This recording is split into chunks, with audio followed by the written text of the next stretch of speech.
If you want to completely disable Gemini or Google Assistant on Google Pixel 10 Pro, then first of all we need to go to Settings.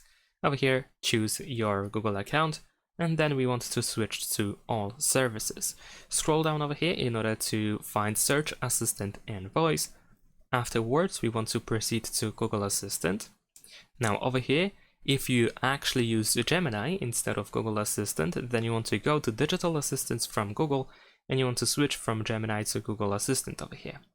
Afterwards, we're gonna find the general settings. So if you use Google Assistant from the beginning, you just go to General over here, and then you want to disable Google Assistant here in this place. And that's pretty much all. However, what you can also do is go back to Settings, the main page of Settings. There we go. And over here we can scroll down to System. Next we're gonna go to the Gestures, open Press and Hold Power Button option, and then we can switch from Digital Assistant to Power Menu. So now if you press and hold the Power button, instead of activating the Google Assistant or Gemini, you will just turn on the Power menu. There we go. And that's pretty much it. Thanks for watching, leave a like and subscribe.